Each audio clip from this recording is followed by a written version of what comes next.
Hey guys, welcome back to Storyslices. In today's video, an HOA illegally cut down an ancient $170,000 tree on my property and ended up suing me for it. And by the way, if you're wondering, yes, my name is Ripe and I'm reading this story for the channel Storyslices since it belongs to my fiance. The story starts like this. I should start by setting the scene a bit. So my name is Pierce and I live in a relatively affluent suburb outside of Denver. The neighborhood is one of those planned communities with an HOA that's supposed to maintain some kind of uniformity and preserve property values. I bought my house about 8 years ago after getting married to my wife Sarah. It's a nice 4-bedroom place on a pretty big lot. The thing that really sold us though was this absolutely magnificent tree that takes up a huge part of the backyard. I'm talking a massive old oak tree that the previous owner said was over 300 years old. This gnarled beast towered over 70 feet tall with branches spreading out in every direction, providing lovely shade over most of the yard. Now, just to be clear, I'm not some raving eco-warrior or anything, but I've always loved nature and had a deep appreciation for this ancient oak that miraculously survived the suburban development.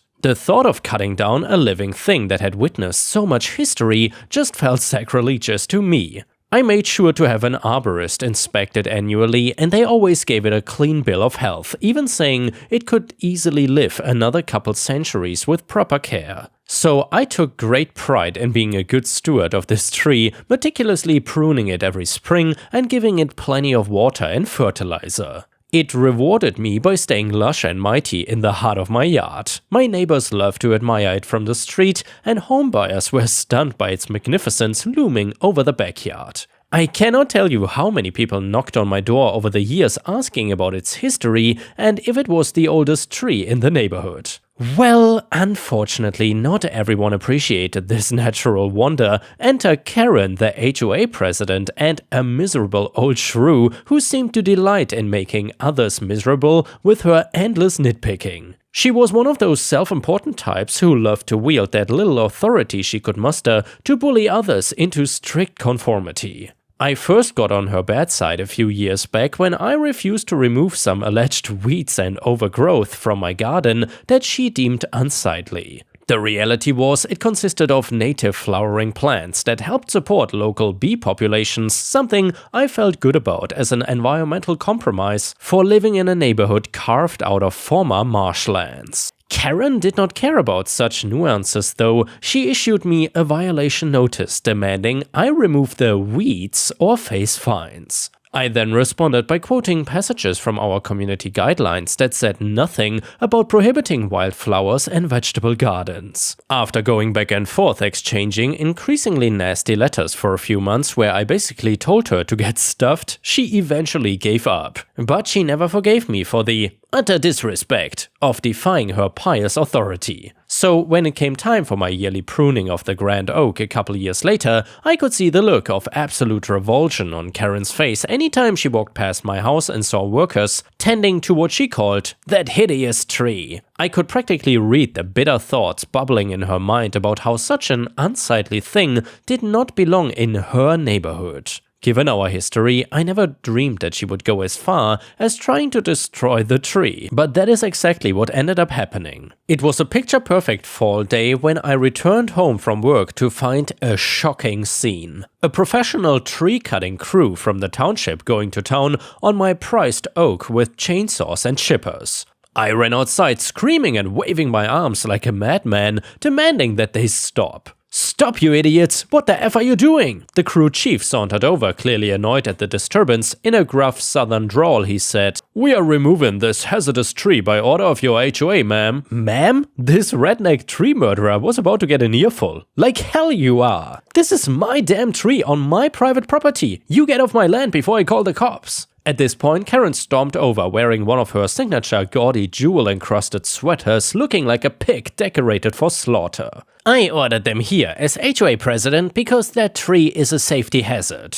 BS, Karen, you just think it's ugly. And this is completely illegal, you miserable shrew, I shouted back. The crew chief tried to calm things down, saying that they had been hired by the town at the HOA's request after an arborist hired by Karen deemed the tree hazardous. He showed me the official order to remove it. That is just a damn lie. I just had it inspected last month and it was perfectly healthy. Where's your town arborist credentials? You're just a hack looking to make a quick buck. Karen was livid at this point. How dare you accuse me of dishonesty? I'm looking out for everyone's safety here. I got nose to nose with her bulbous, shrunken head. Safety my ass, Karen. We both know you've had it out for this tree forever because it doesn't fit your dystopian vision of suburban blandness. This time you've gone too far though. Realizing that he was not going to be able to finish the job without things getting even more heated and potentially litigious, the crew chief ordered his guys to pack up and prepare to leave. Of course, Karen had a conniption ranting about insubordination and threatening that the township would be hearing about this. Hands shaking, she jabbed her crooked finger towards me with rage in her eyes. You just wait, Pierce. I have a sworn affidavit from a certified arborist that tree is deceased and a safety hazard to the entire neighborhood.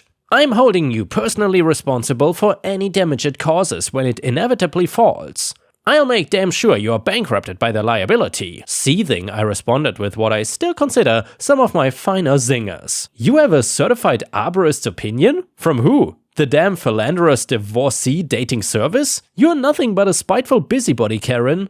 That last bit, of course, referred to her messy divorce years ago after her husband was caught cheating on her for who knows how long with multiple harlots from the local massage parlor. A real classy guy by all accounts. Anyway, my wife had come home sometime during all the chaos and saw this unhinged shrew berating me in our front yard. Needless to say, Sarah was mortified by the whole scene and desperately tried to defuse things before further escalation. Please, Karen, calm down, she pleaded. Look, we'll get the tree re-inspected ourselves if you have any concerns. But there's really no need for anything rash here. Let's just take a deep breath and save it, Karen shrieked. You two arrogant punks always think you're above the rules. Well, you're gonna get yours, just you wait. And with that, she stormed off in a huff with her pearls practically rattling off her neck. The next morning, I started making phone calls to every arborist in the area, arranging for a full inspection along with quotes for ongoing pruning and care. Sarah and I knew this could get expensive, but we both felt strongly that caring for this mighty oak was worth it. Sure enough, every arborist who saw the tree glowed with amazement at its remarkable health and hardiness for being so ancient. The consensus was that with regular upkeep and pruning, it could easily stand for many more decades without posing any safety hazards whatsoever. We eagerly shared these inspection reports with the HOA board, thinking that clear professional opinions would end this petty vendetta against my tree. How naive we were. About 3 weeks later, the storm that Karen had been brewing finally made landfall. We had visited my grandparents' place for a couple days, and as soon as we arrived back home, we heard tremendous crashing sound outside. I threw open the curtains to see Karen's pristine pearl-white Mercedes convertible completely demolished by my fallen oak tree. I ran outside in a panic, half expecting to find Karen crushed underneath the trunk, but thankfully she was not there, but the image of her prized luxury car looked like a scene straight out of one of those overly dramatic car insurance commercials. The massive tree had toppled directly onto the Mercedes, obliterating it into a gnarled mess of shredded metal, shattered glass, and crumpled leather. Branches and leaves jutted out from the flattened body in twisted heaps. As I got closer, I could see the oak's mighty trunk had pierced straight through the engine block, reducing what was once German automotive excellence into a grisly, grotesque corpse. Part of me felt a twinge of guilt over the immense property damage this would cause Karen and her family, but the more vindictive, petty side of me admitted taking a bit of perverse pleasure and satisfaction in seeing her smug obsession with material wealth literally crushed by the forces of nature she tried so hard to contain. Then again, I would not argue that nature is too much at blame here, since Karen's tree-cutting crew from earlier inflicted massive damage on my tree and apparently made it weak and fragile. That, combined with the awful weather and bad storm that day, equaled a really bad time for Karen. A fuming Karen arrived on the scene, face redder than a nuclear hazmat crew's protective gear. She took one look at the mangled wreckage entombed under the ancient oak, and her eyeballs looked ready to explode from their sockets like overstressed rivets. "Pierce!" she bellowed with a raspy, demonic fury that sent nearby birds fleeing for their lives. "You son of a gun! You did this on purpose!" I calmly tried to explain how ridiculous her accusation was. "Karen, I had nothing to do with this freak act of nature. And by the way, I was gone for a couple of days. This would not have happened without your stupid tree-cutting crew." She stomped right up into my face, spraying flecks of spittle with each rageful breath. "Don't give me that crap, you pathological liar. This is arborist malpractice. I knew that deceased monstrosity was a hazard, which is why I tried having it removed." "Based on what evidence?" I fired back. "Every independent expert said the tree was healthy and stable. You just hired some quack with a fake credential to justify getting rid of it just because you think it's ugly." "That's a lie." Her voice cracked under the immense strain. "I had a certified professional examine it, and they agreed it needed to come down before causing catastrophic damage, which is exactly what's happened here." She pointed a bony finger squarely at my nose. "I'm suing you and your homeowner's insurance into bankruptcy over this, Pierce. We will see who's ugly and deceased when you're living in a cardboard box under an overpass." With that fragrant parting shot, Karen pivoted on her reinforced orthopedic Hausfrau pumps and stormed off to apparently formulate her legal Armageddon or have a coronary episode. Whichever came first, I guess. Over the next several days, things only escalated further. We got a letter from Karen's lawn ornament of a lawyer citing something called tree keeper liability laws and demanding I pay for the full value of her Mercedes SL63 AMG Roadster, plus of course substantial punitive damages for gross negligence that put my client's safety at severe risk. The total amount they were seeking was a cosmically stupid $183,000. All for a 6-year-old car, and from what I could tell based on some frantic Googling, fairly spurious legal reasoning about homeowner liability for hazardous trees. Still, the prospect of having to go to war with Karen and her likely expensive legal team gnawed at me. We were fortunate that our insurance company took the matter seriously, contracting its own independent arborists and expert witnesses to officially document the state of the tree. They also scrutinized Karen's so-called certified arborist, who they quickly determined was neither licensed nor qualified to make professional assessments on tree hazards or residential landscapes in our state. Their background check revealed this arborist was a fired municipal worker from a neighboring county who now ran a cheesy side hustle business where he dressed up like an old-timey groundskeeper and did silly gardening routines for elementary school tours. So in other words, Karen had solicited a total charlatan arborist who rubber-stamped her personal vendetta against my tree in order to justify having it illegally removed with the tree-cutting crew from earlier. When she couldn't succeed through official HOA channels due to lack of proper justification, she simply fabricated it through underhanded means. Armed with all this evidence poking gaping holes in Karen's bogus case, our insurance company advised we let her move forward with the lawsuit. They promised to provide a full legal defense at their own cost, and were highly confident that they could not only get her frivolous claims dismissed, but actually go after her for filing such a spurious action in the first place. I have to admit I was initially pretty nervous about the prospect of getting sued, even if we were clearly in the right. But the thought of having to spend untold time and money on legal proceedings was giving me anxiety. But our insurance rep actually repeatedly assured me this was an open and shut case of malicious prosecution that they would squash like, well, a tree falling on an overpriced German convertible. So then we allowed Karen's lawsuit to move forward, confident that the truth would prevail. Over the next several months, the legal wrangling and paperwork exchanges were heated, to say the least. Karen's shyster lawyer frantically tried arguing that the inspections we provided were worthless because they happened after the tree fell, and called our arborists easily duped hole diggers. He went so far as to accuse our insurance company of doctoring evidence by superimposing my tree trunk onto clearly photoshopped pictures of Karen's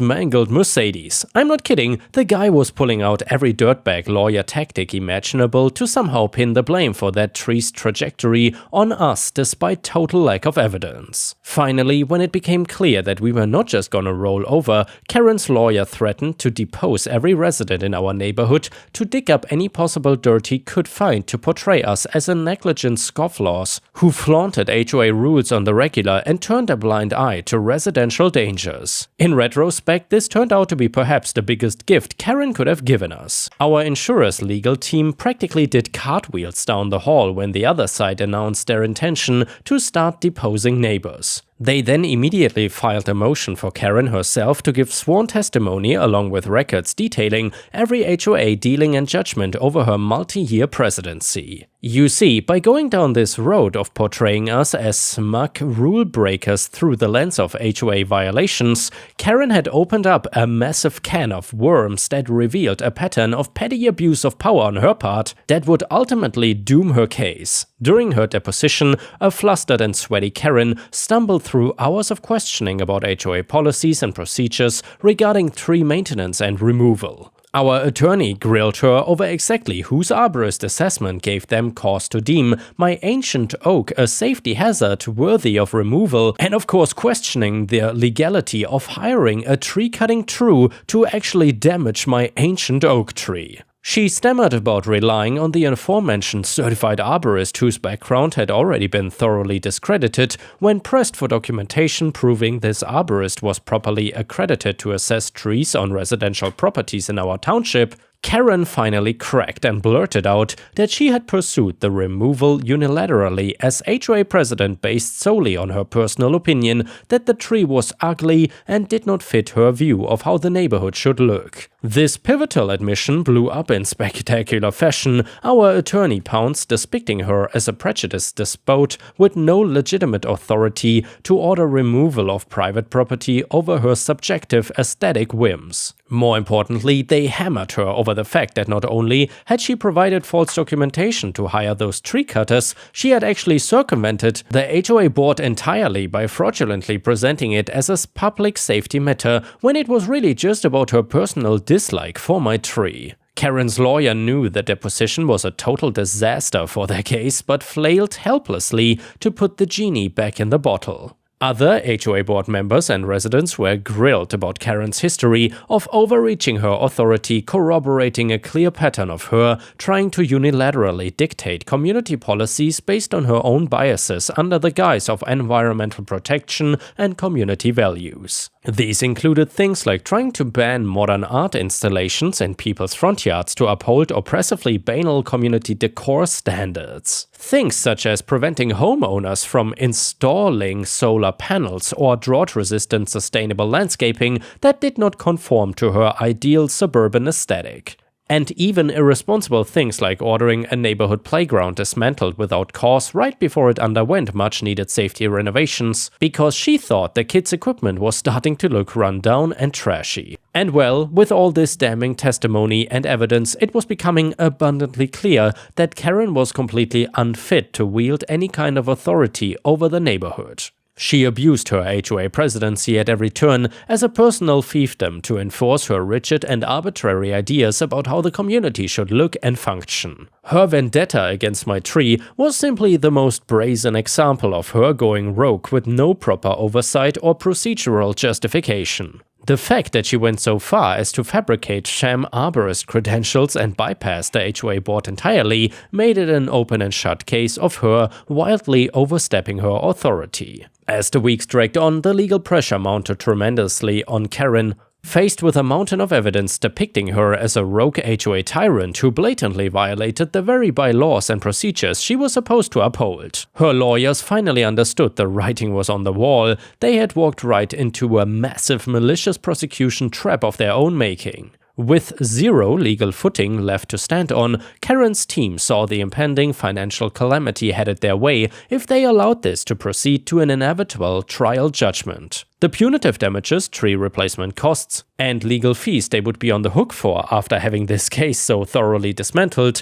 could bankrupt Karen and her entire household. So in a move that still makes me smile, they finally waved the white flag and agreed to a stunning settlement that accomplished far more than just making my family financially whole again. First, Karen had to pony up a lot of money that she was trying to extort from me to cover the full value of her Mercedes and my legal fees. That was just the start though. She was also ordered to pay $170,000 in compensatory damages for the appraised value of my centuries-old historic oak tree that was destroyed due to her malicious actions. elections. So on top of the staggering $353,000 payout, Karen faced further financial and authority kneecapping. In order to avoid having a nuclear verdict rendered against her that could purge her entire net worth over this HOA malfeasance, she and her lawyers agreed to a brokered resignation from her post as HOA president effective immediately. This was not just a standard term-limited resignation either, she had to sign a full legal dissolution severing her from having any HOA oversight role